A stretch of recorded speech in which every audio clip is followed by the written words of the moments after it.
Om Shanti. Good morning. आज आपका 162वें दिन का ईश्वरीय वरदान। और इसके पहले कि हम ईश्वरीय वरदान में आगे बढ़ें, आपको ये जो लिंक ऊपर दिख रहा है ये आपको सीधा लेके जाएगा योगासन, डाइट, स्लीप मैनेजमेंट और बहुत सारी ऐसी बातें जो कि करनी चाहिए और नहीं करनी चाहिए। देखिएगा इसको और इसके साथ में चलते हैं आगे ईश्वरीय वरदान में।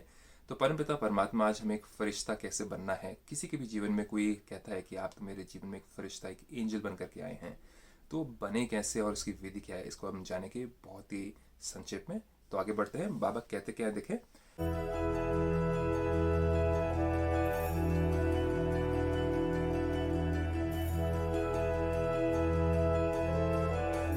व्यक्त में रहते, व्यक्त मतलब ये फिजिकल बॉडी में रहते, अव्यक्त फरिश्ते, अव्यक्त मतलब इस शरीर और शरीर की इच्छाओं से जब तक हम मुक्त नहीं हो सकते तब तक हम फरिश्ते नहीं बन सकते।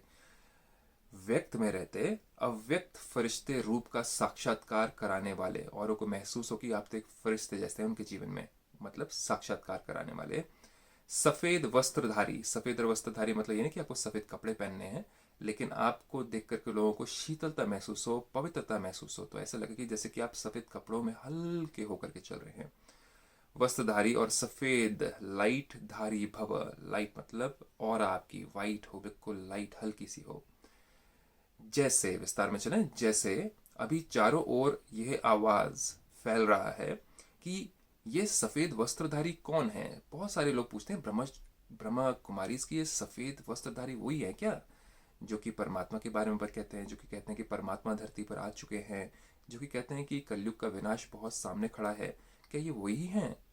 तो परमात्मा कहते हैं, पूछते हैं लोग, वस्त्रधारी कौन है और कहाँ से आए हैं ये।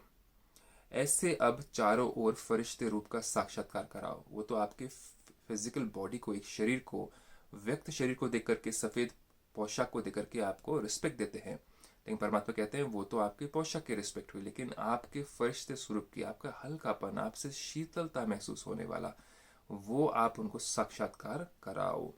इसको कहा जाता है डबल सेवा का रूप।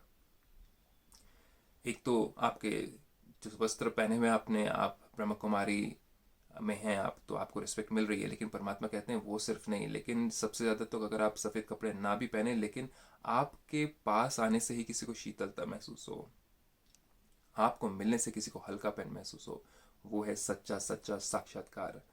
फिर बाबा कहते हैं, जैसे बादल चारों ओर छा जाते हैं, चारों ओर अगर बादल छा जाते हैं, जैसे कि मैं दार्जिलिंग में हूँ तो चारों तरफ फॉग जब होती है, सफ़ेद सफ़ेद धुंध होती है, बाबा उसको कहते हैं, उसका उदाहरण देते हैं, ऐसे चारों ओर फरिश्ते रूप से प्रकट हो जाओ। हर एक को शीतलता महसूस हो, चाहे वो सोते हुए भी सपने में अगर देखें तो फरिश्ते देखें। इतनी शक्ति होनी चाहिए हमारे संकल्पों के अंदर, जहाँ भी देखें तो फरिश्ते ही नजर आए, उनको ऐसे महसूस हो कि बहुत हल्कापन महसूस हो रहा है, जैसे कि दुनिया को भूल चुके हैं, अपनी सारे दुखों को भूल चुके हैं, अपनी सारी मुश्किल को भूल चुके हैं, ऐसा महसूस हो उनको सबको। लेकिन यह तब होगा जब शरीर से डिटैच होकर अंतवाहक शरीर से चक्र लगाने के अभ्यासी होंगे।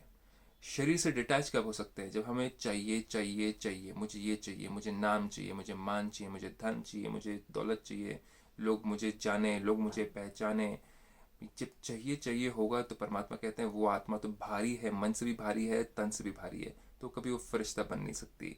कभी भी आप अपनी ऑरा बॉडी से जाकर के, आप मेडिटेशन में जाकर के किसी को भी आप उसके दुखों को हल नहीं कर पाएंगे, क्योंकि आप अपने ही दुखों में फंसे हुए हैं, आप अपनी ही चिंताओं में फंसे हुए हैं, आप दुनियावी इच्छाओं में फंसे हुए हैं।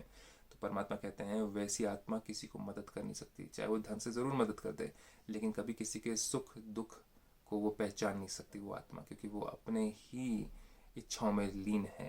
तो परमात्मा कहते हैं ये तब होगा जब शरीर से डिटैच होकर अंतवाहक, अंतवाहक मतलब ऑरा बॉडी, शरीर छोड़ने के बाद में जो एक बॉडी होती है ऑरा बॉडी, वो होती है अंतवाहक शरीर से चक्र लगाने के अभ्यासी होंगे। तो हम शरीर में रहते हुए भी हम ब्रह्म कुमारी इसमें सीखते हैं कि कैसे आप ऑरा बॉडी से डिटैच होकर के आप जा करके सारी आत्माओं को, सारे विश्व को, सारी कंट्रीज को, जहाँ प्रॉब्लम्स हो रही है, कहीं पे वॉर हो रही है, कहीं पे अकाल आया हुआ है, कहीं पे भूकंप आया, आप जा करके वहाँ पे मेडिटेशन करके सबको आप साकाश, आप वाइब्रेशन प्योर एनर्जीज भेज सकते हैं और उनकी हेल्प कर सकते हैं। किसी को आइडिया आ जाएगा, किसी को सॉल्यूशन मिल जाएगा, कोई किसी की जान बचा लेगा। ये सब कुछ आपके थॉट्स के थ्रू हो सकता है। यहाँ बैठे बैठे हज़ारों किलोमीटर दूर जाकर के भी आप किसी की सेवा कर सकते हैं। ये विधि हम सीखते हैं ब्रह्म कुमारी में। लेकिन उसके लिए मैं एक आत्मा हूँ, ये शरीर नहीं हूँ, इसको पक्का करना पड़ता है। तो लेकिन यह तब होगा जब शरीर से डिटैच होकर अंतवाहक शरीर से चक्र लगाने के अभ्यासी होंगे। तो हम जो मेडिटेशन करते हैं सुबह 4 बजे उठ करके, या शाम को 6:30 बजे आप जो मेडिटेशन करते हैं अपने आप को कमरे में बंद करके, बिल्कुल परमात्मा और मैं आत्मा, बस ये मेडिटेशन करने से ही आप अपने और आप बॉडी को फील कर पाते हैं, हल्कापन महसूस कर पाते हैं, शरीर महसूस नहीं होता। और तब जा कर के जब अपनी चिंताओं से खुद मुक्त होते हैं, तभी औरों की चिंताओं को आप दूर कर पाते हैं। मनसा पावरफुल होगी, माइंड भी क्या होगा, पावरफुल तभी होगा। तो ये बहुत ही इंपॉर्टेंट है वरदान आज का, इसको आप बहुत ध्यान से समझिएगा। आपका दिन शुभ हो, आप स्वस्थ रहें, आप खुश रहें। ओम शांति।